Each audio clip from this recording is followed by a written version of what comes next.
자, 오늘 이 탑클래스 논술 첫 시간 시작하겠습니다. 우선 그 논술이라는 것이 여러분들 잘 할 것 같으면서도 사실상 굉장히 힘든 게 논술이에요. 왜냐하면 이것은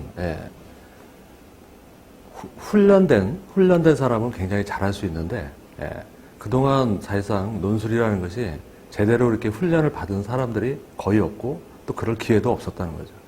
대학 생활을 하면서 뭐 리포트라든가 뭐 이런 것을 내서 제출하신 분들도 있긴 하지만은 그거하고 논술하고는 완전히 다르죠. 그리고 이제 국정원에서 요구하는 이 1500자 논술은 나름대로의 그 어떤 논술적인 형식과 또한 그 테크닉 이런 부분들이 충분히 그 고려가 돼야 되는데 일반적으로 글을 많이 쓰신 분들이 있어요. 제가 이제 이렇게 그 지도를 하신 분 중에 대학에서 이제 기자 생활을 하신 분이 있어요. 대학부 기자. 그래가지고 글을 잘 써. 그래가지고 이제 1500자 논술을 딱 했는데 뭔가 하여튼 표현은 잘 하는데 이 논술의 형식에 맞지 않는 그런 거죠. 그래서 상당히 좀 차이가 있다. 우선 이 논술에 대해서 오늘은 첫 시간이니까 이 논술문의 어떠한 그 특징들 이런 부분들을 좀 그리고 평가 부분 이런 부분들을 중심으로 해서 설명을 하겠습니다. 우선 여러분들이 글이라는 게 다양한 글이 있다는 걸 아실 거예요. 뭐 감상, 신문사설, 학술, 뭐 논문이라든가 보고서, 논술. 근데 이제 뭐 자신의 느낌이나 감상문이나 수필 같은 경우는 자신의 느낌이나 생각을 특별한 형식이나 체계에 얽매이지 않고 자유롭게 진술하여 감성적 공감에 치중한다. 자, 이런 부분들의 글은 많이 써보셨을 거예요. 여러분들 뭐 연애편지도 여기에 해당이 되겠지. 자, 그런데 이제 여러분들이 논술 공부를 준비하시면서 많이 참조하시는 이 신문사설, 신문사설을 많이 읽으면 논술을 잘할 수 있다. 자, 이런 얘기가 있어요. 하지만 저의 주장은 전혀 그렇지 않습니다. 왜냐? 이 신문사설은 시사적인 현안에 대한 나름의 입장을 근거의 객관성이나 합리성을 엄격하게 따지지 않고 감정적 설득에 치중을 하고 있거든요. 신문사설은 어떻게 보면은 문제의 제기에 해당이 돼요. 논술에서 보면. 그렇기 때문에 상당히 어떠한 그 시대의 흐름을 반영하고 또 이 시대의 문제점을 갖다가 잘 반영을 해서 이 국민들한테 알리는 그러한 어떤 그 뭐랄까 문제를 갖다가 이렇게 제기하는 그러한 글로서는 신문사설이 굉장히 뛰어납니다. 하지만은 신문사설 속에는 논증이 없어요. 대부분이 논증이 없어. 이것은 바로 어떤 객관적, 그러니까 근거의 객관성이나 합리성 이런 부분들이 배제되어 있고 상당히 감정적 설득에 치중을 하기 때문에 사실상 논증의 글로서는 신문사설은 마땅치 않다. 이렇게 보시면 되겠습니다. 일반적으로 그렇습니다. 학술 논문은 주제에 대한 많은 연구자료를 폭넓게 분석하고 그것을 바탕으로 논리적으로 전개하여 학문적인 의미를 찾는 데 치중하고 있다. 사실상 학술 논문은 우리가 지금 준비하는 이 논술하고 상당히 형식면에서 가깝죠. 왜냐? 서론, 본론, 결론의 형식을 취하고 있기 때문이죠. 학술 논문은. 그런데 어떤 차이가 있느냐? 이 연구자료를 폭넓게 소개하기 때문에 굉장히 활용해야 될 그 객관적인 자료들 이런 부분들이 상당히 많이 있고 그리고 이걸 갖다가 논증을 갖다 전개를 하는데 학문적으로 우선 의미가 있어야 돼요. 학문적으로. 그렇기 때문에 이 학술 논문은 뭐랄까요? 어떤 주제 자체가 그러니까 논제라고 할 수가 있겠죠. 이 주제 자체가 학술 연구의 논문의 어떠한 그 연구 테마가 되는 것이 검증 가능해야만 가능한 거죠. 그래서 여러분들이 이제 뭐 졸업 논문 쓰시거나 아니면 뭐 석박사학위 논문을 쓰시는 분들도 있을 거고 앞으로 또 쓰실 분도 있을 거고 그리고 현재 나와 있는 많은 논문들을 보면은 그것이 학술적으로 검증 가능한 그러한 범위 내에서 논문의 형식이 그러니까 논문이 연구가 되고 진행이 된다라는 거죠. 그래서 검증 가능하지 못한 것은 글로 쓸 수 없는 거죠. 학술 논문으로. 자, 이런 부분의 한계성을 가지고 있다. 하지만 형식은 우리 논술하고 상당히 흡사하다. 보고서는 현실의 구체적인 문제에 대해 실질적인 대책을 마련해서 현실에 구체적으로 적용하고 해결하는 데 치중을 한다라고 이렇게 볼 수가 있거든요. 그러니까 저는 이제 25년 동안 이 원에서 보고서를 써본 사람인데 이 정부 차원에서 쓰는 보고서라는 것은 정책하고 직결되어 있어요. 자, 이 보고서의 핵심은 바로 정책 문제에 대한 실질적 대책을 갖다가 마련하는데 포커스가 있다. 그렇기 때문에 이 보고서의 특징은 굉장히 어떠한 문제가 있다라는 것 자체를 갖다가 구체적으로 입증을 해야 되고, 그리고 이 문제를 해결하는데 어떤 방법이 좋다라는 것을 갖다가 구체적으로 제시를 해줘야 되죠. 그런 측면에서 논증적인 측면에서 보면은 이 보고서가 굉장히 논증적입니다. 논증적이고 하지만 형식이라는 것은 서론, 본론, 결론에 이런 학술적인 형식을 취하지 않지만 유사한 형식을 취합니다. 보고서가 보통 이러한 형태를 띠고 있거든요. 첫 번째가 여기 제목이 나오고요. 여기가 개요가 나옵니다.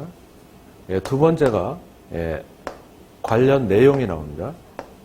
관련 내용은 여기 이제 문제점이라든가 어떤 영향이라든가 이런 것이 나올 수도 있겠죠. 세 번째가 전망 및 대책. 자, 보통 이런 식으로 그 보고서가 구성이 되는데 여기가 서론에 해당이 된다. 여기가 본론에 해당이 된다. 여기가 결론에 해당이 된다. 자, 그래서 왜 국정원이 그 오랜 세월 공채 시험을 치르면서 이 논술을 갖다 요구해 왔는가? 이 부분은 바로 보고서를 잘 쓸 수 있는 능력이 있느냐 없느냐, 이것을 바로 이제 입사 이 시점에서 평가를 하고자 하는 거죠. 그래서 보고서를 잘 쓰는 사람이 필요한 거죠. 논술이라는 게 바로 이거죠. 이러한 서론, 본론, 결론과 같은 논증이 다 똑같아요. 논증은 똑같은데 형식만 다를 뿐이야. 그렇기 때문에 저는 솔직히 말해서 논술에 가장 가까운 저기는 보고서가 더 가깝다, 이렇게 보여준다. 그리고 보고서는 길지가 않아. 길어봤자 물론 긴 보고서도 있습니다. 하지만은 일반적으로 쓰는 이 현형 정보라고 그러죠. 커런트 인텔리전스 리포트 같은 경우는 1페이지에서 2페이지 정도입니다. 그걸 갖다가 이 글자 수를 이렇게 세보면은 약 1500자 정도 되는 거죠. 그러니까 한 A4용지 2장 정도 분량의 보고서를 쓰는 그 정도의 논술, 즉 1500자 논술이죠.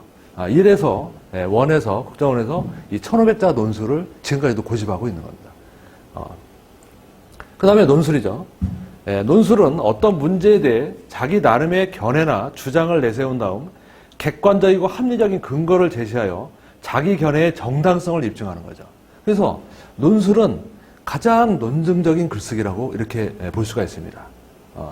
그런데 이 논술의 특징은 뭐죠? 논술의 특징은 이 뒤에 나오죠. 이 논술의 대상. 자, 이것은 다른 글들하고 달라. 뭐가 될까? 미해결의 문제점을 다룬다. 학술 논문이라든가 보고서 같은 경우는 미해결의 이러한 문제점을 다루지 않습니다. 해결 가능한, 그리고 학술 논문 같은 경우도 학술적으로 규명이 가능한 이런 주제를 다루지만, 논술은 어떻게? 해결되지 않는 문제점을 다룬다라는 거죠. 아직 확실히 밝혀지지 않았거나 참과 거짓이 확정되지 않아 논쟁적인 문제를 논의의 대상으로 삼는다.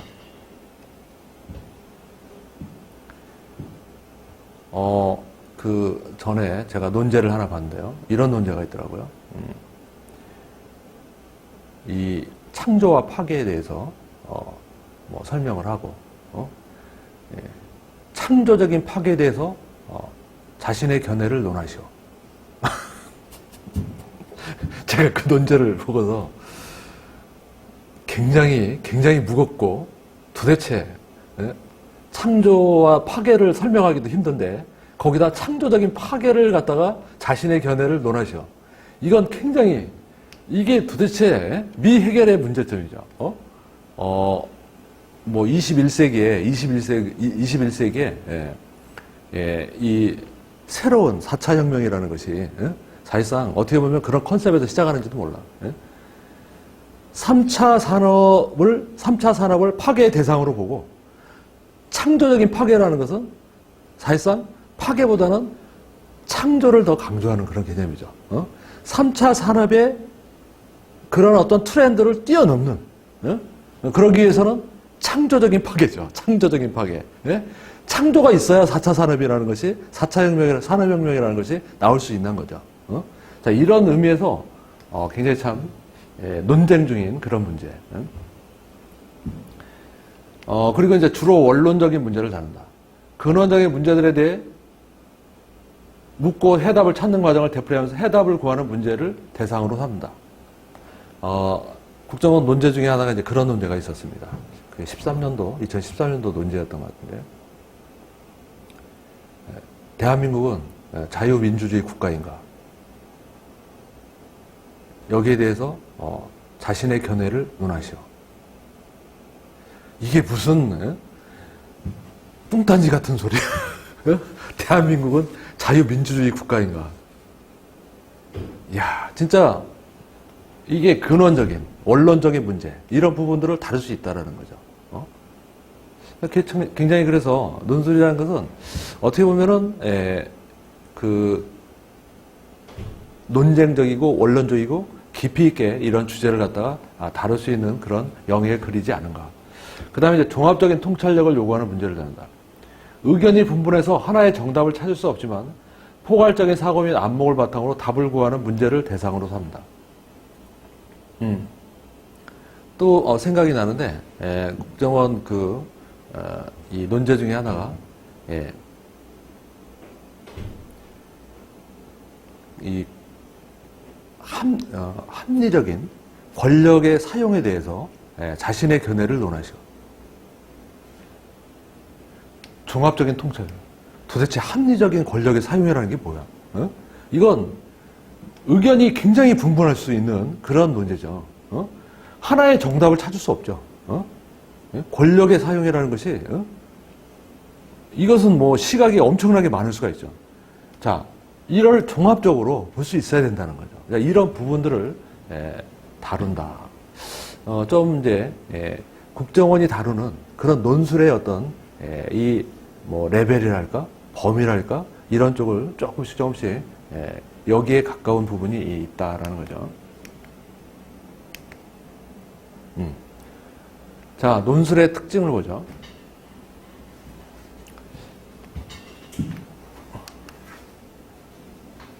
자신의 견해나 주장을 분명하게 밝히는 글쓰기다. 혹시 본인이 전공이 혹시 뭐죠? 산업공학. 본인이 자신에 대해서 나는 주장이 강한 사람이다. 이렇게 생각합니까?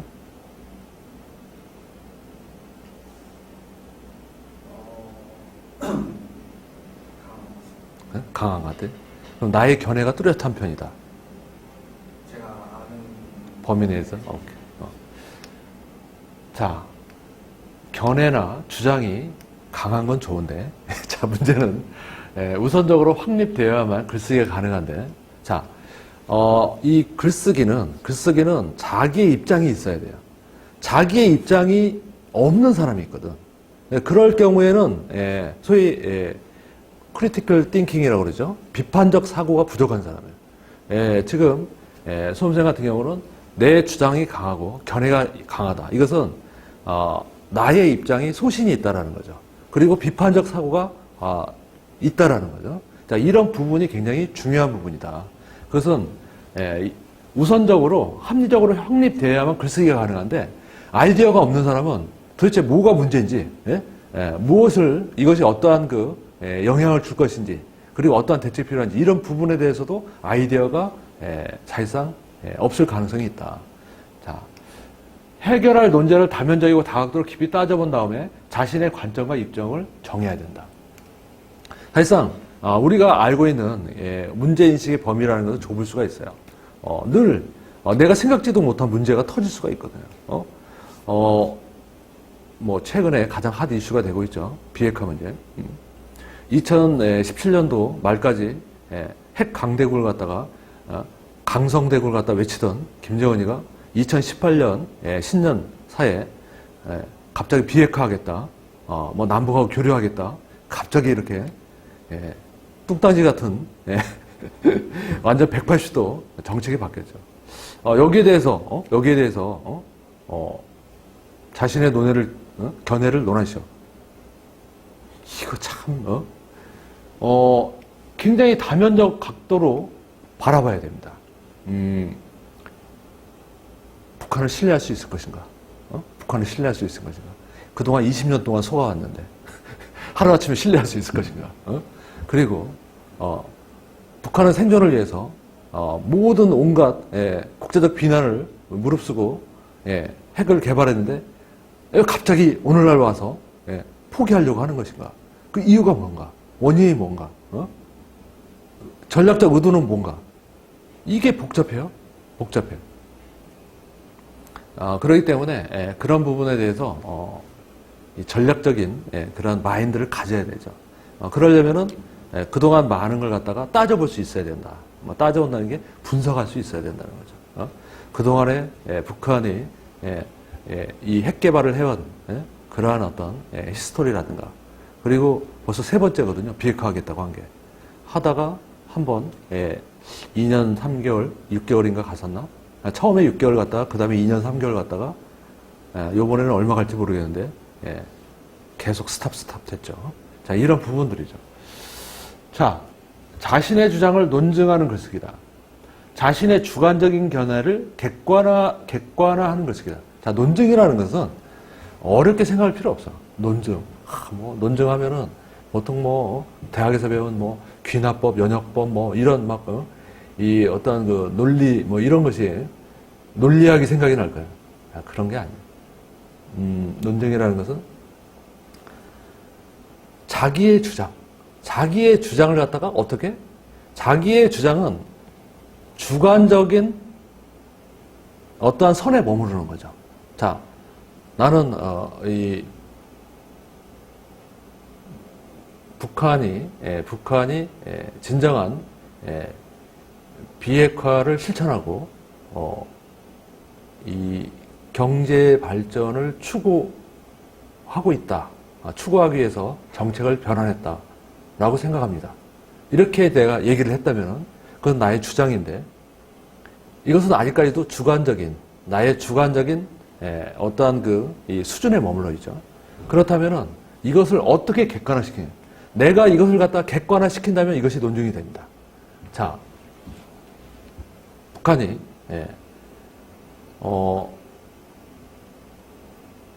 말 그대로 경제 발전을 위해서 핵을 포기하겠다. 이것을 어떻게 그러면 어떠한 이유와 근거를 가지고 이걸 갖다가 저기할 것인가? 굉장히 설명하기가 까다롭죠. 생각보다. 그렇기 때문에 그리고 굉장히 포괄적이고 이 주장을 갖다가, 견해를 갖다가 펼치는 건 좋아. 어떻게 해서 많은 주장을 할 수가 있죠. 나는 대한민국에 사상의 자유가 없다라고 나는 주장합니다. 이유는 다른 나라는 공산당이 있는데 대한민국에 공산당이 없기 때문입니다. 자, 그렇기 때문에 사상의 자유가 그러니까 개인이 마음대로 사상을 갖다가 원하는 사상을 가질 수 없다. 그렇기 때문에 사상의 자유가 없다라고 이렇게 논증을 했다. 여기에 대해서 어떻게 생각하시는지. 거기에 두 가지가 있죠. 이유가 됐죠. 대한민국 사상의 자유가 없다. 왜냐? 개인이 원하는 사상을 가질 수 없기 때문이다. 여기에 대한 그 근거는 대한민국에는 바로 공산주의 사상을 원하는 사람이 있다 할지라도 공산당이 존립할 수 없기 때문이다. 이렇게 팩트를 들었어. 하지만 프랑스나 일본 같은 경우는 공산당이 공식적으로 존립하죠. 자, 이런 근거를 가지고 주장을 했어. 어떻게 반박할까요? 굉장히 참 쉽지가 않죠. 그 사람이 그 주장을 갖다가 맞다, 틀리다. 틀리다고 하면은 반박을 해야 돼요. 진짜 그런 것 같은데? 하고 수긍을 하면은 동조가 되는 거죠. 자, 이런 부분에서 논증이라는 것은 이것을 어떻게 견해를 객관화하느냐. 이 부분이 논증의 수준에 따라 달려있다. 자신의 주장을 뒷받침한 여러 가지 근거를 결합해서 객관적으로 증명하는 논증의 방법으로 논증의 방법은 조금 전에 제가 얘기했듯이 귀납법, 연역법 이런 것들이 있어요. 하지만은 그 방법을 쓰기가 어렵습니다. 논술에서는. 왜 그러죠? 귀납법이라는 것은 많은 사례가 있어야 돼요. 얘는 이렇고 A는 이렇고 B는 이렇고 C는 이렇고 그래서 따라서 이렇다. 연역법은 절대적인 그러니까 대명제가 있어야 됩니다. 그리고 대명제로부터 이 소명제가 추론이 되고 그것이 대명제의 범위 안에서 타당하면은 이 소명제로부터 새로운 결론을 갖다가 도출하는 이러한 이 소위 일반에서 특수를 갖다가 증명하는 이런 방법이 바로 연역법이죠. 그런데 논술에서 얘기하는 이 대명제라는 게 이게 많지가 않다라는 거예요. 이게 있으면 가능해. 근데 많지가 않아. 그렇기 때문에 연역법도 아니고 귀납법도 아니고 그럼 어떻게 논증하란 말이야? 그리고 이 논증이 진짜 타당한지 타당하지 않은지 어떻게 논리적으로 당신이 이 논증이 맞다 틀리다 할 수 있냐 이거죠. 그래서 나온 것이 가설연역법이라.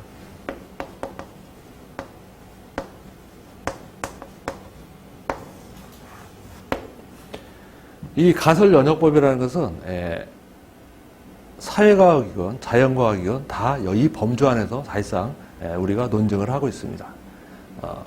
자, 주장이 있어요? 응? 네, 주장이 있어.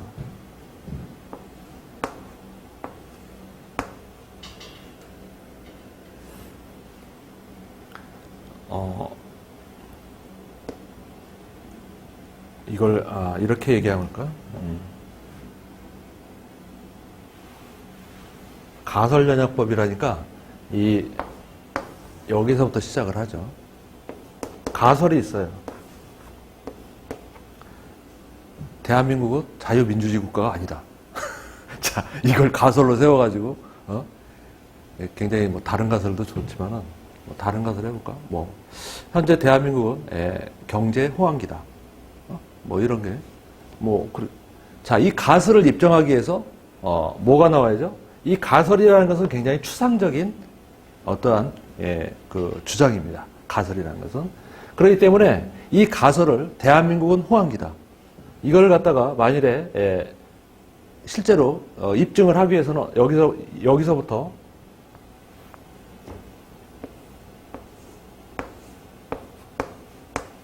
이 가정이라는 걸 갖다 꺼냅니다. 가정.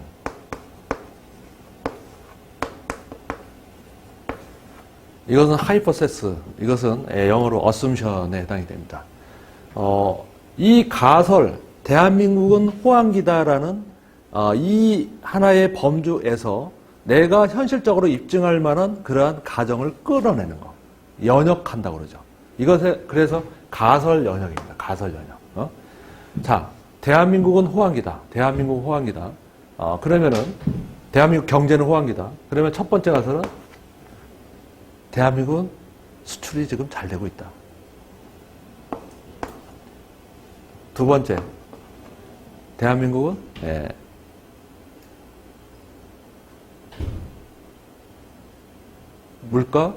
물가가 높지 않다.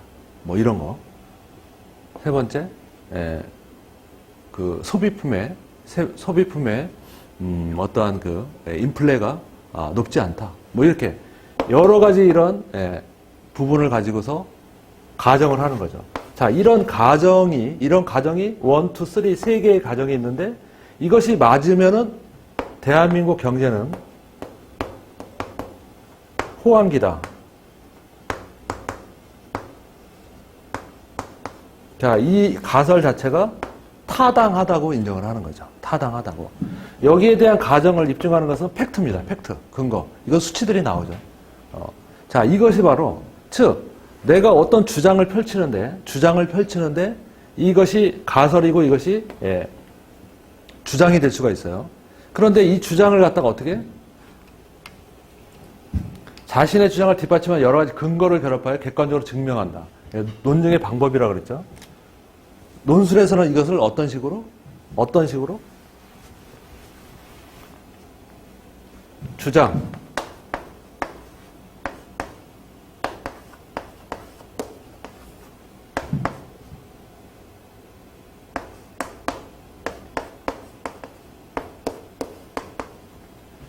나는 대한민국이 호황기라고 생각합니다.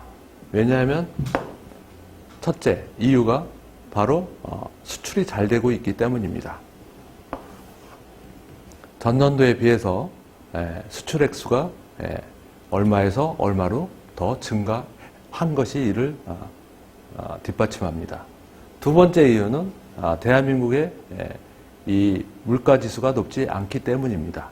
이유죠. 전년도에 비해서 물가지수의 변화의 폭이 몇에서 몇에 굉장히 비교적으로 지금은 전년도에 비해서 안정되어 있기 때문입니다. 세 번째 이유는 대한민국은 현재 인플레이율이 굉장히 적기 때문입니다. 과거에 비해서 인플레이의 상승률은 어느 정도에 머무르는 이러한 수치가 이를 입증합니다. 자, 이것이 논증이에요. 기본적으로. 그러니까 이 주장이라는 건 대한민국은 경제적으로 호황이다. 나는 이것을 갖다가 백업하기 위해서는 굉장히 많은 것을 댈 수가 있어요. 하지만 그걸 갖다 다 댈 수는 없어요. 1500자 논술에서 그걸 어떻게 해? 잘해야. 그러니까 여러분들이 어떤 논술에 대해서 주장을 쓸 때 기껏 해야 뭐? 2개 정도면 충분해. 2개 정도. 3개까지 가는 것도 힘들어요. 지면이 모자라. 이 2개 정도만 펼쳐둬도 여러분들의 논증은 상당히 성공적이다라는 거죠. 자기 주장을 체계적으로 펼치는 거 아니다. 문제제기, 과제명, 주제강제로 서론, 본론, 결론 등의 구조, 논리적 전개 형식을 갖추어 체계적으로 설득한다. 자, 이것은 논증에 대해서 간단하게 내가 설명을 한 거고,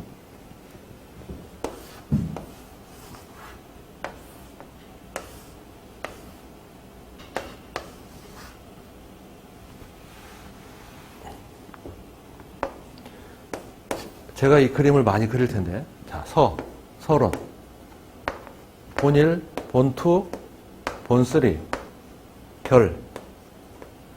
자, 1500자. 1500자 논술인데, 어떻게? 자기 주장을 체계적으로 펼친다. 체계적으로 펼친다는 건 뭐죠?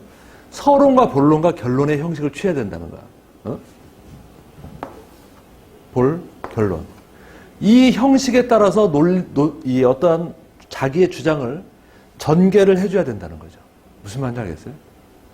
그렇기 때문에 서론, 본론, 결론의 구조를 갖춰야 된다. 논리적 전개 형식을 갖춰서 체계적으로 설득한다.